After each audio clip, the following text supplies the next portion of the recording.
ꯑꯉꯟꯕ ꯑꯌꯨꯛꯅꯤ. ꯔꯣꯁꯟ ꯁ꯭ꯀꯨꯜ ꯆꯠꯅꯕ ꯂꯣꯏꯁꯤꯜꯂꯤ. ꯆꯠꯂꯝꯗꯥꯏꯗ ꯃꯃꯥꯕꯨ ꯀꯧꯔꯛꯏ. ꯏꯃꯥ, ꯍꯣꯃꯥ, ꯀꯥꯏꯗ ꯂꯩꯒꯦ? ꯊꯝꯕꯥꯜꯅ, ꯀꯩꯗꯧꯔꯒꯦ? ꯑꯗꯨ ꯀꯟꯅ ꯀꯧꯔꯤꯗꯨꯕꯣ? ꯏꯆꯥ ꯆꯠꯇꯧꯔꯕꯣ? ꯔꯣꯁꯟꯅ, ꯍꯣꯏ ꯃꯥ, ꯆꯠꯇꯣꯔꯦ, ꯆꯠꯂꯨꯈꯤꯒꯦ. ꯊꯝꯕꯥꯜꯅ, ꯐꯔꯦ ꯐꯔꯦ, ꯉꯥꯎꯁꯤꯟꯅꯅꯨꯀꯣ, ꯃꯃꯥ ꯃꯅꯝ ꯅꯝꯕꯤꯔꯒꯦ. ꯔꯣꯁꯟꯅ, ꯆꯠꯂꯨꯈꯤꯒꯦ ꯃꯥ, ꯊꯣꯛꯑꯦ. ꯊꯝꯕꯥꯜꯅ, ꯒꯥꯔꯤꯗꯣ ꯇꯞꯅ ꯊꯧꯀꯣ, ꯌꯦꯡꯗꯅ. ꯔꯣꯁꯟꯒꯤ ꯃꯌꯥꯝꯕ ꯁꯟꯖꯤꯕꯅ, ꯅꯅꯥꯎ, ꯅꯪ ꯊꯣꯛꯂꯛꯑꯕꯣ? ꯔꯣꯁꯟꯅ, ꯍꯣꯏ ꯇꯥꯃꯣ, ꯊꯣꯛꯂꯛꯑꯦ, ꯆꯠꯂꯨꯈꯤꯒꯦ. ꯁꯟꯖꯤꯕꯅ, ꯐꯔꯦ ꯐꯔꯦ, ꯆꯠꯂꯨꯔꯣ. ꯁ꯭ꯀꯨꯜ ꯃꯇꯝ ꯂꯣꯏꯔꯒ ꯌꯨꯝꯗ ꯍꯜꯂꯛꯎꯀꯣ. ꯑꯇꯩ ꯂꯥꯡꯐꯥꯡ ꯆꯠ ꯂꯩꯅꯨꯀꯣ. ꯔꯣꯁꯟꯅ, ꯍꯣꯏ ꯇꯥꯃꯣ. ꯔꯣꯁꯟꯁꯨ ꯁ꯭ꯀꯨꯜ ꯆꯠꯈ꯭ꯔꯦ. ꯏꯃꯨꯡꯗꯒꯤ ꯁꯟꯖꯤꯕꯀꯤ ꯂꯣꯏꯅꯕꯤ ꯁꯥꯟꯇꯤ ꯊꯣꯛꯂꯛꯏ. ꯃꯈꯣꯏ ꯇꯥꯃꯣ, ꯊꯕꯛ ꯆꯠꯄ ꯊꯦꯡꯈ꯭ꯔꯅꯤ. ꯏꯔꯨꯖꯅꯕ ꯏꯁꯤꯡꯅ ꯊꯥꯡꯗꯣꯛꯑꯒ ꯕꯥꯊꯔꯨꯝꯗ ꯊꯅꯝꯃꯕꯅꯤ. ꯁꯟꯖꯤꯕꯅ, ꯍꯣꯏ ꯍꯣꯏ, ꯏꯕꯦꯝꯃꯗꯤ ꯁ꯭ꯀꯨꯜ ꯆꯠꯈ꯭ꯔꯕꯣ? ꯁꯥꯟꯇꯤꯅ, ꯆꯠꯅꯕ ꯂꯣꯏꯁꯤꯟꯈ꯭ꯔꯦ. ꯁꯟꯖꯤꯕꯅ, ꯐꯔꯦ ꯐꯔꯦ, ꯑꯩꯅ ꯊꯕꯛ ꯆꯠꯄꯗ ꯊꯤꯟꯕꯤꯔꯝꯃꯒꯦ. ꯃꯣꯏꯒꯤ ꯚꯦꯟ ꯂꯥꯛꯑꯣꯏ ꯍꯥꯏꯔꯛꯄꯅꯤ. ꯁꯥꯟꯇꯤꯅ, ꯍꯣꯏ, ꯑꯗꯨꯅ ꯐꯔꯅꯤ. ꯑꯩ ꯂꯣꯏꯗ꯭ꯔꯤꯕ ꯍꯪꯉꯒꯦ. ꯇꯥꯂꯛꯇꯨꯗ ꯁꯟꯖꯤꯕ ꯑꯃꯗꯤ ꯔꯣꯁꯟꯒꯤ ꯃꯆꯟ ꯑꯃꯠꯇ ꯌꯥꯎꯖꯕꯤ ꯑꯇꯣꯝꯕꯤ ꯌꯥꯏꯐꯕꯤ ꯊꯣꯛꯂꯛꯏ. ꯌꯥꯏꯐꯕꯤꯅ, ꯇꯥꯃꯣ, ꯏꯅꯝꯃ, ꯑꯩꯈꯣꯏ ꯚꯦꯟ ꯂꯥꯛꯇ꯭ꯔꯦ, ꯀꯩꯗꯧꯔꯖꯥꯠꯅꯣ? ꯁꯟꯖꯤꯕꯅ, ꯂꯥꯛꯑꯔꯣꯏ ꯍꯥꯏꯕꯅꯤ. ꯑꯩꯅ ꯊꯕꯛ ꯆꯠꯄꯗ ꯊꯤꯜꯂꯝꯃꯒꯦ. ꯂꯣꯏꯁꯟꯕ ꯂꯣꯏꯔꯕꯣ ꯅꯪꯕꯣ? ꯌꯥꯏꯐꯕꯤꯅ, ꯇꯥꯃꯣ, ꯑꯩꯗꯤ ꯉꯁꯥꯏꯅ ꯂꯣꯏꯔꯦ. ꯁꯥꯟꯇꯤꯅ, ꯂꯥꯎ, ꯏꯅꯝꯃ ꯆꯥꯛ ꯊꯤꯕꯤꯔꯒꯦ. ꯑꯗꯨꯒ ꯇꯥꯃꯣꯅ ꯂꯣꯏꯔꯛꯄꯒ ꯃꯄꯥ ꯆꯥꯅꯔꯅꯤ. ꯌꯥꯏꯐꯕꯤꯅ, ꯍꯣꯏ ꯏꯅꯝꯃ.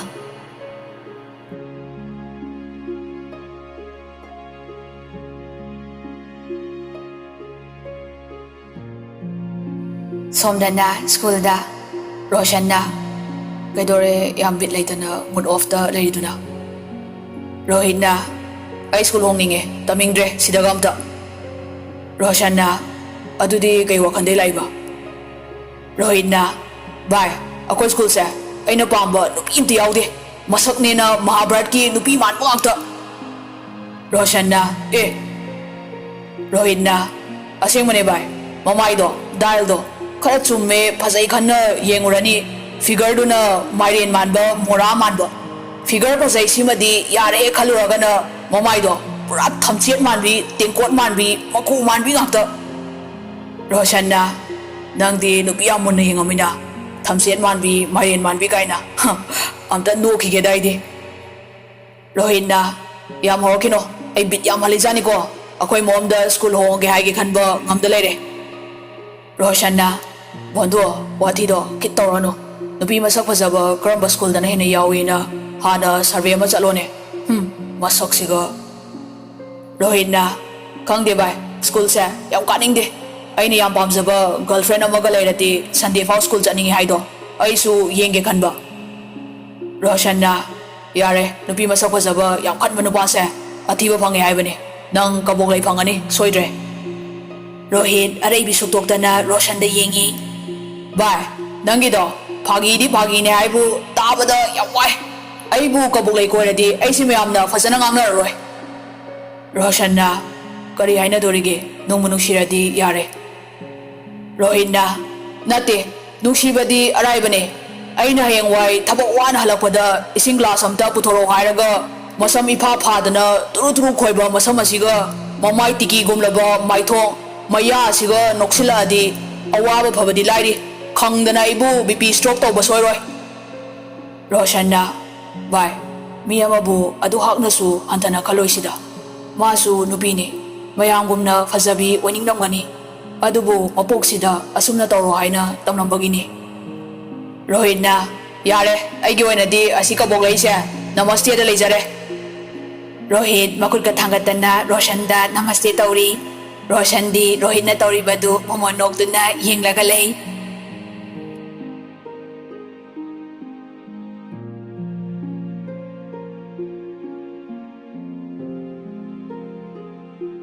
ꯉꯥꯏꯍꯥꯛ ꯂꯩꯔꯒ ꯕꯦꯜ ꯇꯥꯔꯛꯇꯨꯅ ꯃꯌꯥꯝ ꯀ꯭ꯂꯥꯁꯇ ꯃꯔꯤ ꯃꯔꯤ ꯆꯪꯅꯔꯛꯏ. ꯃꯌꯥꯝꯁꯨ ꯇꯨꯃꯤꯟ ꯇꯨꯃꯤꯟ ꯐꯝꯃꯤ. ꯑꯣꯖꯥꯁꯨ ꯆꯪꯂꯛꯏ. ꯊꯣꯡꯖꯤꯜꯗꯒꯤ ꯁꯥꯏꯅꯤ ꯍꯥꯊꯨ ꯍꯥꯊꯨ ꯆꯪꯂꯛꯏ. ꯁꯥꯏꯅꯤꯅ, ꯃꯦ ꯑꯥꯏ ꯀꯝ ꯏꯟ sir?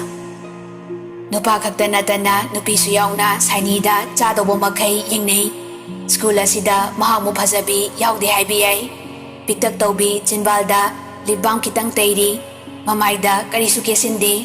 Samlangsu wahangna pungkatli. Yamna jamna lai. Kedana phajabi maitei janu makni. Ozaduna, yes, come in. Ngasi ahanbara. Sainina, hoi mani sir. Ozaduna, mingdi kari kawe. Sainina, sir, Saini kawi. Ozaduna, pare, pamuro. Hayengdagi ngana class nang naba lauko. Sainina, hoi sir. Mayamdu Sainina changakpaduda adumak yengnei. Saini anaubo oibanina kadaida phamdoino khangdana ngak leptuna lei. Kabok leina, lao sida phamse. Saini kabok lei amadi doligi manakta changsinduna phami. Ojasu class lauba haurai. Rohit di Saini da yengduna ta laikre. Mitpham hongdre. Roshanna, bye, tumsan krani. Nangido, friend class loraga amu yengo. Rohitna, ngaiko, nang masu. Amta piin yengkige. Yengbagi piin manaidre. Wow, kai khufajano sidia. Aidi gaure. Aina nahandagi ngaireise. Nang oira male. Pura film gi acting ni Rohit khadanga medana mitpham hongdana yengi. Kabok leisu lona amomok Rohit ta yengi. Rohit na yengduna lerambaduda harauzana nontaraga momonoi. Dolina, sir lady se udro. Kai khatlino. Nang na amu momonga tauriduna. Kabok leina. Ngaiko mut sakalini. Sainina, bye, nueni gi ming kay kauge. Kabok leina, magina Dolly, ay gidi minga saka yam sana di, haiba ikai.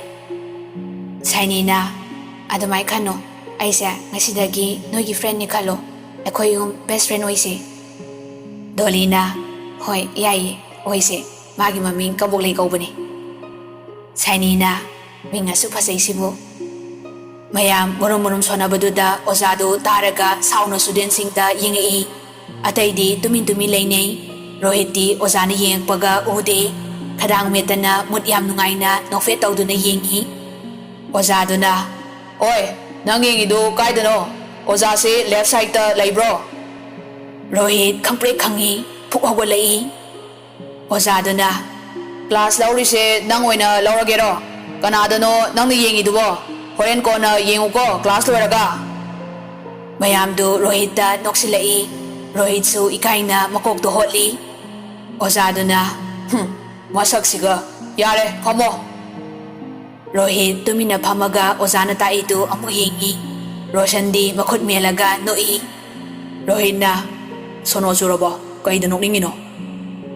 Roshan na, mut sagalido kada yorokanda taraino. Rohit na, kundo pareng hukke tawada tare.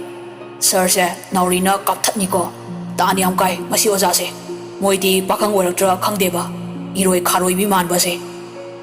Roshan na aidi nokning bada sidoreda.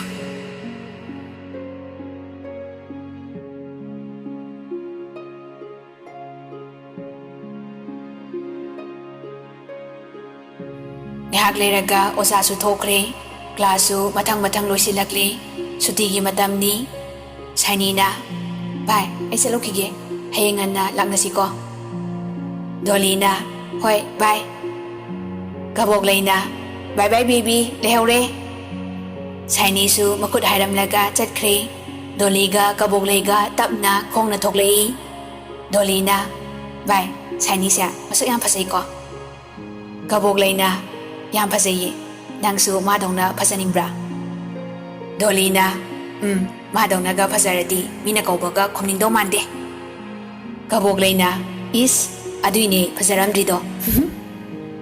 Dolina, ado kabok lay, nang nasamsya, permanent straightening tawto si, paisa kayo changwan, yam koye ba.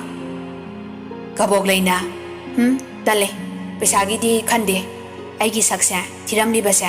Aingonda isana isabu challenge amadi tawsaribani. Aigi challenge sina mai paglaba. Ai nupilaktagi khwaidagi henthoina phajaba oinaba semdoini.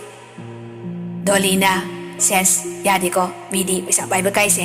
Ado ꯍꯧꯖꯤꯛ ꯂꯩꯁꯥꯕꯤ ꯑꯣꯏꯔꯤꯉꯩꯗ ꯐꯖꯔꯗꯤ ꯑꯄꯥꯝꯕ ꯐꯖꯕ ꯅꯨꯄꯥ ꯐꯪꯗꯣꯏꯅꯤ ꯀꯕꯣꯛ ꯂꯩꯅ ꯑꯗꯨꯏ ꯅꯠꯇꯦꯀꯣ ꯑꯩꯒꯤꯁꯤꯗꯤ ꯃꯔꯝ ꯑꯃ ꯂꯩ ꯀꯣꯟꯅ ꯍꯥꯏꯒꯦ ꯆꯠꯁꯤꯔ ꯚꯥꯏ ꯗꯣꯂꯤꯅ ꯍꯣꯏ ꯆꯠꯂꯁꯦ ꯐꯖꯔꯀꯥꯟꯗ ꯑꯩꯈꯣꯏ ꯑꯃꯨꯛ ꯀꯥꯎꯈꯤꯅꯤ ꯀꯕꯣꯛ ꯂꯩꯅ ꯏꯁ ꯌꯥꯔꯦꯍꯦ ꯑꯅꯤꯗꯨ ꯅꯣꯛ ꯅꯣꯛꯇꯅ ꯊꯣꯛꯃꯤꯟꯅꯔꯛꯏ ꯁꯣꯝꯗ ꯔꯣꯁꯟꯒ ꯔꯣꯍꯤꯠꯀꯁꯨ ꯊꯣꯛꯂꯛꯏ ꯔꯣꯍꯤꯠꯅ ꯑꯩꯒꯤꯗꯤ ꯂꯩꯔꯦ ꯅꯪꯒꯤ ꯀꯃꯥꯏꯅ ꯇꯧꯒꯦꯕ ꯔꯣꯁꯟꯅ ꯉꯁꯥꯏꯗ ꯅꯠꯇ꯭ꯔꯣ ꯁ꯭ꯀꯨꯜ ꯍꯣꯡꯉꯅꯤ ꯍꯥꯏꯗꯨꯕꯣ ꯃꯃꯥꯗ ꯍꯥꯏꯕ ꯉꯝꯗ꯭ꯔꯦ ꯍꯥꯏꯗꯥꯏꯅꯦ ꯑꯩ ꯍꯣꯔꯦꯟ ꯍꯥꯏꯕꯤꯔꯒꯦ ꯔꯣꯍꯤꯠꯅ ꯌꯥꯔꯦ ꯍꯥꯏꯕꯤꯗ꯭ꯔꯁꯨ ꯍꯩꯄꯥ ꯁꯥꯔꯅꯨ ꯉꯁꯥꯏ ꯅꯨꯄꯤꯗꯣ ꯑꯩ ꯁꯣꯏ ꯀꯣꯏꯔꯅꯤ ꯂꯧꯔꯅꯤ ꯍꯧꯖꯤꯛ ꯅꯪꯒꯤ ꯈꯟꯅꯁꯦ ꯔꯣꯁꯟꯅ ꯌꯥꯔꯦ ꯌꯥꯔꯦ ꯑꯩꯈꯣꯏꯒꯤꯗꯤ ꯈꯟꯕꯤꯈꯤꯅꯨ ꯃꯊꯥ ꯁꯥꯅꯕꯅꯦ ꯔꯣꯍꯤꯠꯅ ꯑꯗꯨ ꯌꯥꯗꯦꯅꯦ ꯀꯣꯏ ꯆꯠꯄꯗ ꯄꯦꯌꯔ ꯅꯠꯇ꯭ꯔꯗꯤ ꯅꯪ ꯀꯩꯁꯨ ꯅꯨꯡꯉꯥꯏꯔꯣꯏ ꯔꯣꯍꯤꯠꯅ ꯀꯕꯣꯛꯂꯩꯒ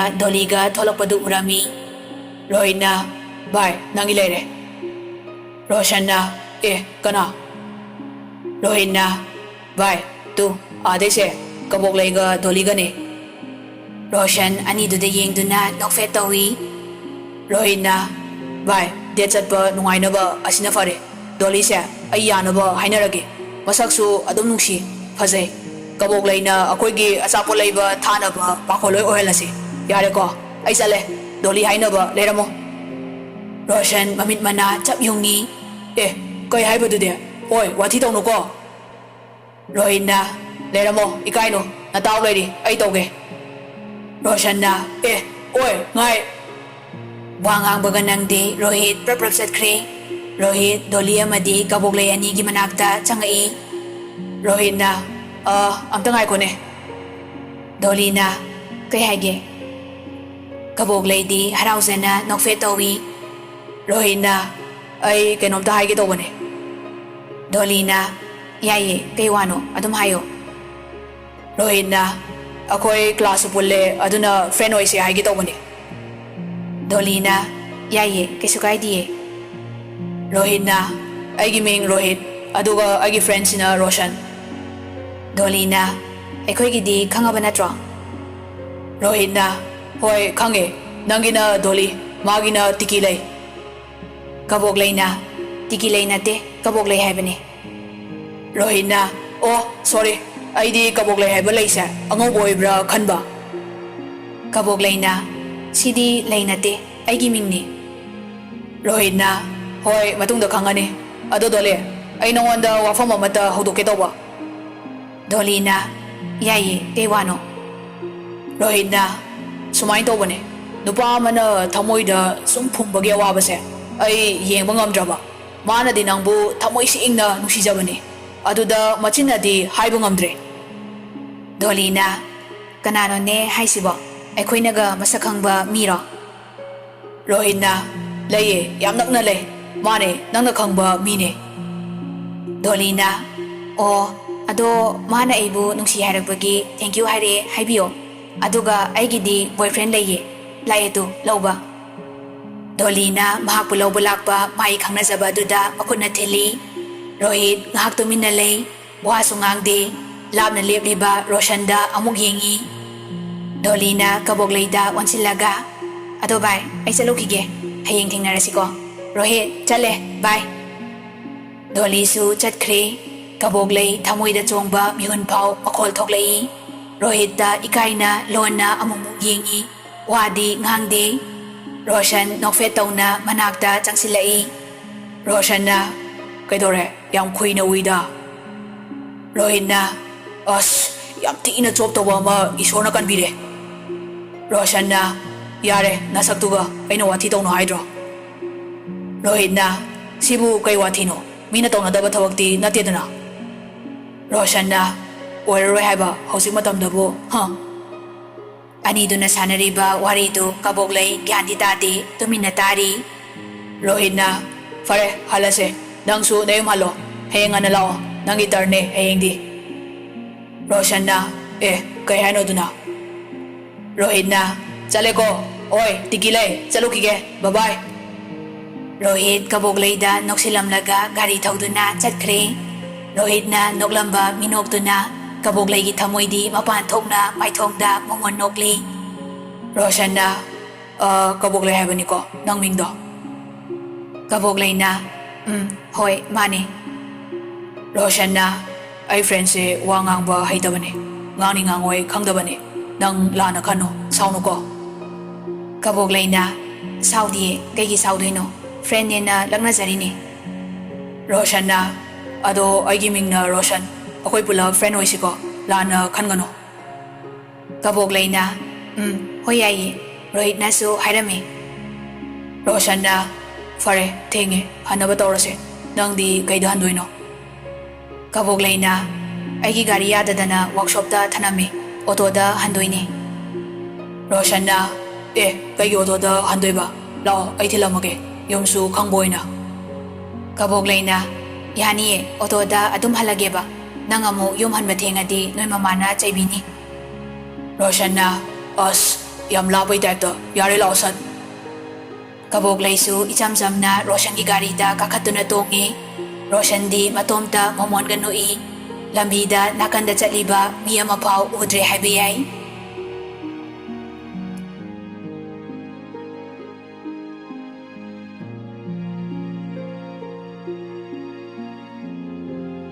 Som thorok pa na ngayaki matungda kabok lay hoy gilikay yaure. Kabok lay na, Roshan, asigi layrak sida haizilo. Thonggal ahom subagi gate se. Roshanna, ha, hoy. Roshanna, yareda, kay thank you no. Farak darasu hairo lawbulage. Kabok lay na, hoy, ado yumda changusira.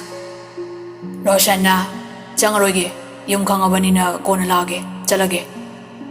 Gate da kabok lay ga Roshan ga wari sanaraga laybadu ubada pakpi su thoklai. Pakpi na, isa haleda na. Mahadi kanano?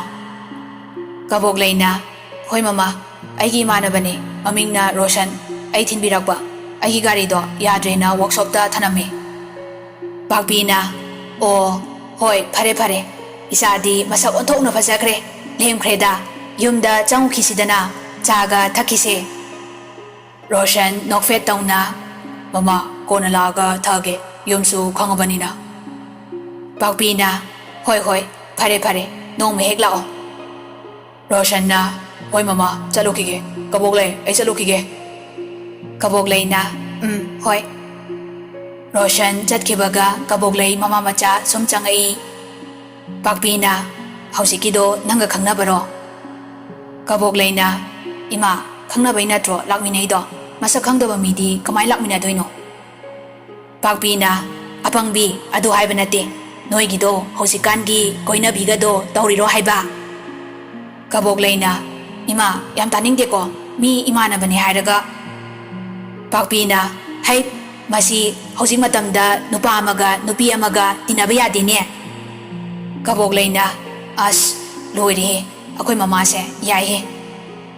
Pakpi na, atay layri, hosiki ibungodugi, chalukigi haiba, minok to, yate, imaching nadaba, ngamde ko.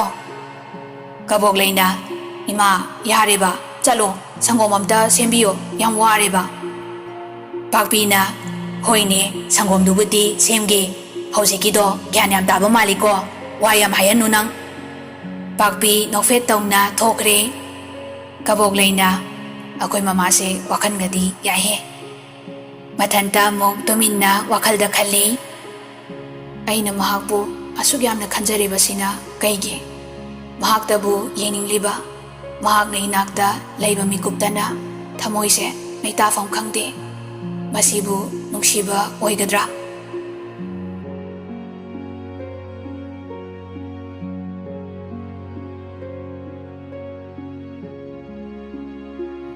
Numidangi matam ni Roshan pamungda mangduna pami, matanda wakal kaya khali. Aibu mapamda kamay na nungsi fongdongni. Hairagana aibu oizaba thiba, kudong saba lawani kankigadra. Tanjaduda mama changai, thambal na, bungo. Roshan na, how, kay haigay ma. Thambal na, kayso haide, tumdribo hay na yeng balak pa ni. Roshan na, tumdore ma, lay ngakta yengkige. Thambal na, hoy, pare, pang ting na su tumganu ko. Roshan gi kada sanjib su changai, Sanjeevna, Now, tumningabo. Roshanna, Tumningdri tamo, kay haige. Sanjeevna, Nang asay may tan bora mo puraga saliduna kadayda. Roshanna, Tamo. Thambalna, kaino haisibo? School chalo hairaga maitan bora honba chatleirabo? Sanjeevna, Komone. Kaida no ba nang nadi kanamura roy khaliba no fet ka tawdana. Roshanna, Ako'y tamo sidi mi imanabini. Thambalna, karino mi noina ngangnarido? Ima gyan mami. Sanjeevna, Ho namong no pido may tan bora ma lani haiba. Thambalna, kari haibadudi? Roshanna, Ima, yare ba, ako'y tamo na haibabu. Chalo, lari ngakta pagi ay. Tamo, yare. Sanjeevna, Loina kangi ko. hairamaga nokfet tawraga thokre. Thambalna, aidi imaunina mimangda puthokpa lemgadaba pami ko. Munna wakhan taw, imagi apambagi mayokta tawrakanu ko. Roshanna, hoi ba ima, loi kangi, pangangangi. Thambalsu thokre. Roshan sorsang no hontay, aduga nokfet amuk tawi. Nakoy miyamna mahakpu laknabirasu, karemnabirasu, aigi thamoydadi sargagi lairambidagi hena fazay.